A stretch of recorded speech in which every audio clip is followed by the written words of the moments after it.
That was in the West Bend. Okay. Joe Schnepp was the landlord. We lived upstairs. And it was one hell of a job getting that refrigerator up the crooked stairs. And we lived there for a year. Well, I guess a year, I don't know. So it was a one-bedroom affair. And then every night I worked out on the house. Almost except Thursday night when the Untouchables came on at 9 o'clock. I was home for that. We had a 14-inch TV set on top of the cabinet. So, but it worked, so. Yeah, I guess I was on Channel 12. Oh, I okay. heck. Well, it's not a... Yeah, well, you like to see. Oh, there's Patty. Oh. Oh, it's better this way. I'm in the red. It's before I got ashes, though. But that was on TV. You're on the red? I'm the red. Don't look like you. Yeah, my hair was very curly that day. Copper Falls was like a mile away. Yeah. I said Copper Falls was about a mile away, right? Yeah. Loon Lake. Yeah. Well, they've added a lot of campsites since then. The Jello for Sunday. Plant-based food. I'd love to try some of that, some of those restaurants in Milwaukee. Yeah. Well, not the expensive ones, but We got to go back to public market. yeah. What The is it? Sage. She refinished antique furniture for in the restaurant. Oh, That would be cool. yeah. To see. And this is something, a mussels appetizer from Loopy and Iris. I would just like that, it looks like enough for a meal. Steamed I don't know what mussels taste like. Yeah, I don't know. They're more. I don't know if they taste like fish or like scallops aren't a strong fish. Yeah. Combined with white beans and salami.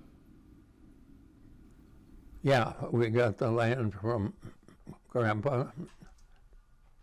And that 1 acre, at that time you could build on 1 acre. Now it's 3 acres. So the weeds grow up.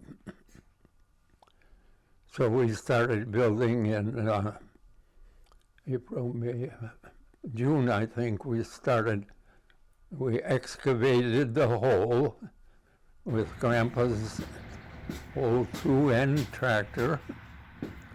And we had the H from home, from my dad's. We had a rollover scraper that you went in and scooped it up, pulled it out, because we didn't get anybody to evacuate the hole. Of course, we only went down about 3 feet. And then we poured the footing, started laying block. Then a friend of Grandpa's from the Samaritan, her husband was a mason working in Minnesota. He come out on Sundays and laid block. Wow. Because the first corner I put up he didn't like, so he tore it down. Started over again.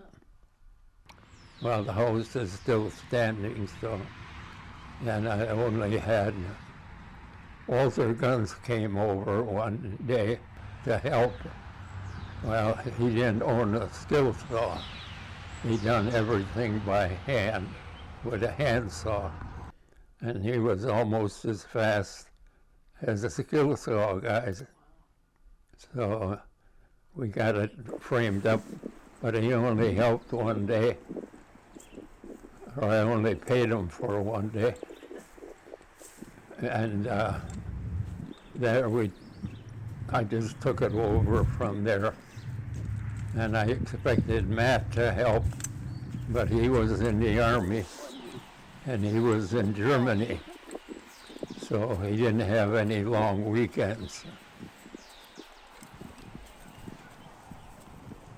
Just, we got all the lumber from Fredonia.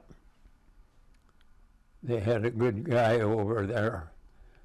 I told him I'd give him a rough outline of the house, and he'd send the lumber over as we needed it.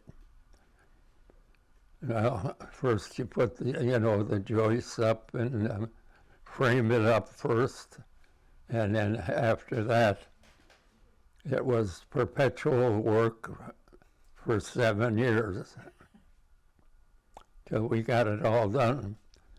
And then when we sold it, I still had some trim to do, mostly in the closets and stuff. But,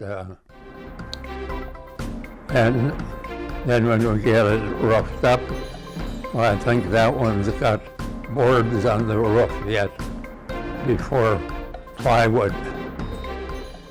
Plywood 4x8 sheet, it goes pretty fast. 8-inch boards takes a little longer. Yeah. I had hepatitis. Huh? I wasn't around. When? Mom had hepatitis, so Well, she that's- wasn't around. That's her problem. We were married in April, and in July, I got hepatitis. And so that was kind of, How? I don't know how I got it. We were in Mexico, just over the border, but I don't know if that was, but anyway, I was in the hospital for 16 days. And that was kind of hard for a newlywed couple. But then Dad had started building the house, so he was trying to work on that and coming to the hospital every night. So anyway, then when I got better, we stayed at my mom's, which was close by to where we were building our house. So then Mom kind of took care of me. And, but we kept the apartment, and the little apartment with a little bedroom and a tiny living room and kitchen. And so they kept it for us. And so we eventually went back to and living in the apartment. She, well, we were staying by Grandma then when she was sick.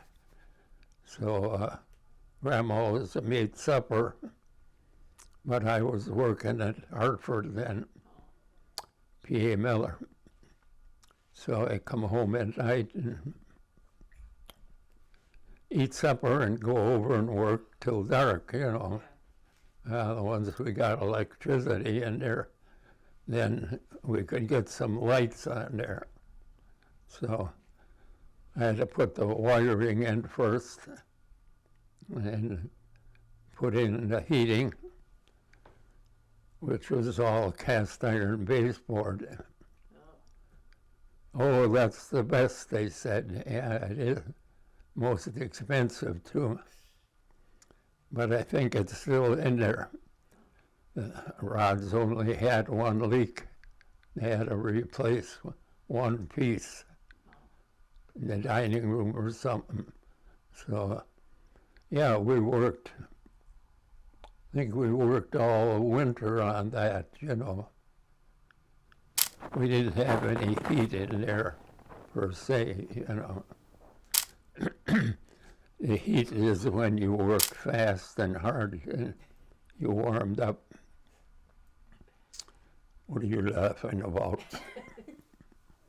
So, what else does it say? Work, work, work. And then we finally moved in, I think, in August following year. And we had plywood floors, but we had toilets were hooked up, and the well driller came, and septic tank I built myself out of block. Now they don't allow it anymore, like everything else. And then I started on the summer, I started laying the stone. Land and stone, we'd get a guy'd come up with his little truck full of rocks, you know, and he only had a small truck, but he chiseled, cut them all down there in Sussex.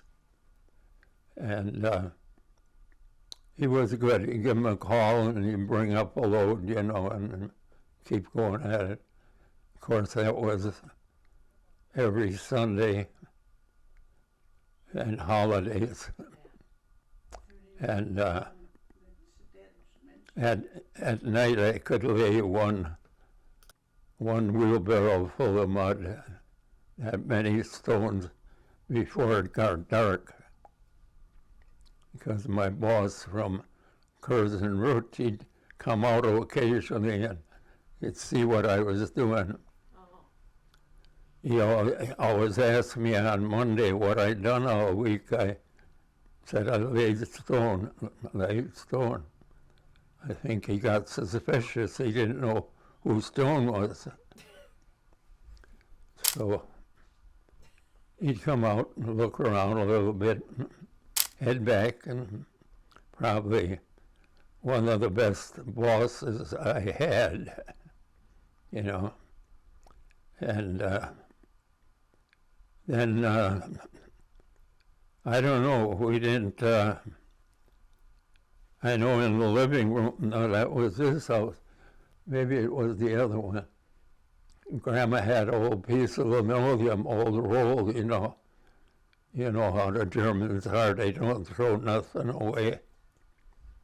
And we had that laying out in the living room. Of course, that house we had, the fireplace was in the basement.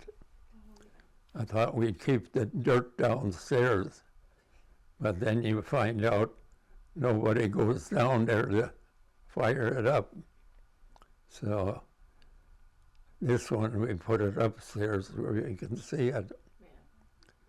So what else you want to know about building a house? Mom said you laid 39 ton of stone. 39 and a half, actually. Okay. And then Kay was born the following year, but we did move into our home. So I remember coming home with her, and my mom had a bouquet of asters, flowers on the table. And I'll never forget that. That was such a joy, because I loved asters. And but then that's when we started our life.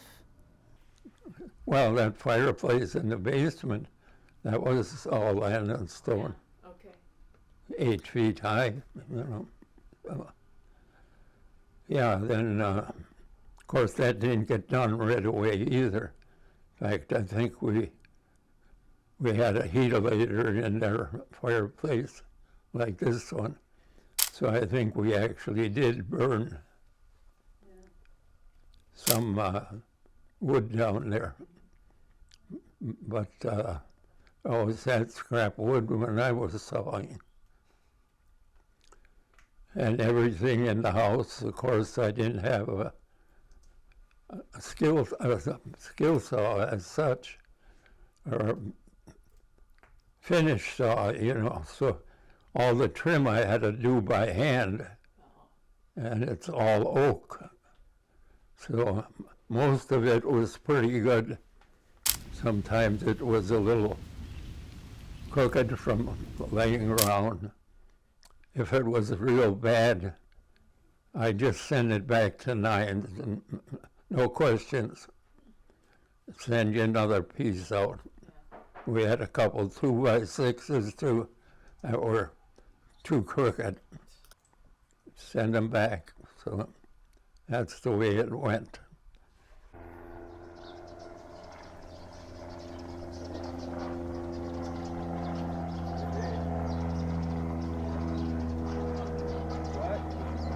Yes, you are that Reach underneath there. Is that smooth underneath there? Underneath the engine. Oh. No, it's open.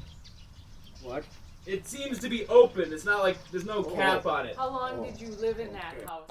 7 years Okay. till we moved back to West Bend. Then what did you learn about building the first house that helped with building Well, this this- second house? This is basic. Well, you got experience. Of course, we didn't have guns and everything. With all the nails and spikes were driven by hand. So that's where you get the muscles from, you know. Work. Well, this house is pretty much a copy of the other one, with a few changes, you know, and an extra bedroom, and 400 more feet, I guess. I don't know. That was awful. But this one I had Well, roughed up. a lot of ways to keep them in. So they done the block work Dorothy, and saw her. roughed it up, and I don't remember if they put the windows in or not. Just close it up, and then from there I took it over. But I think we shingled this one too. Kind of remember that. We had the 4 children there, and then Al went from Cedarburg, the plant they moved to Appleton. So he would go leave every either Sunday night or Monday morning and go to Appleton, and then he'd come home Friday night. So there I was with 4 babies. Kay was 5 when Jimmy was born. Wasn't in kindergarten yet, so I had 4 little ones to take care of all week, and then waited for him to come home Friday nights. That was kind of trying. Well, then when we found out that they had moved to Appleton, we had to sell our house so we could buy a home in Appleton.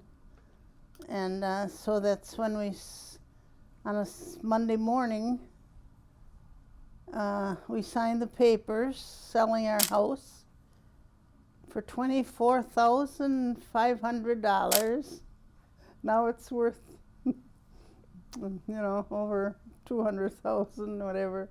But anyway, Monday morning we signed the papers and sold it to have it sold. And Friday night he came home and said he lost his job.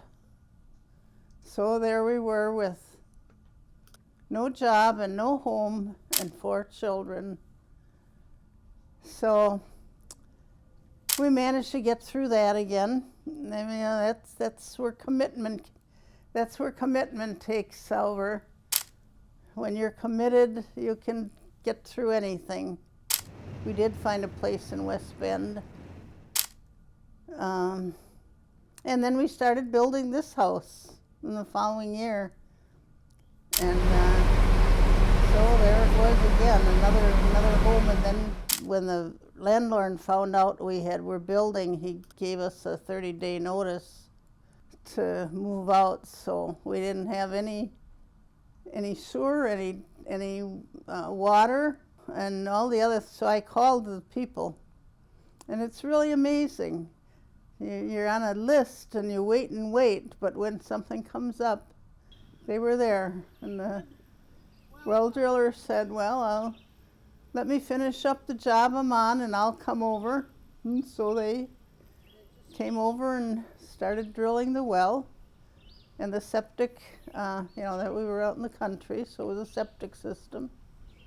I called whoever was responsible, and they were willing to come out and get it dug and get it inspected, so that was set up. So we moved in 30 days and lived in the basement.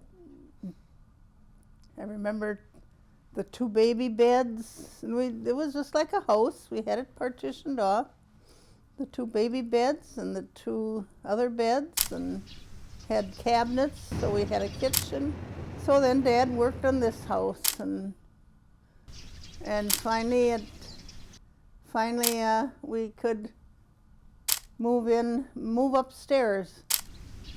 I know we had lots of parties downstairs, though. We had First Communion, we had Christmas, and it was fine. But then finally we came upstairs and have lived. Let's see, I don't remember what year that was. 1970. 1970, yes. And so then we lived here for till our 65th wedding anniversary, which will be in 5 days, on April 11th.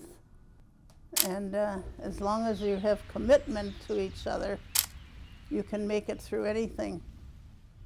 So old age is not all that fun, but what else can we do? And look back in our life, and it's been good. Weathered the storm. Lots of other things happened, but we weathered the storm, and here we are.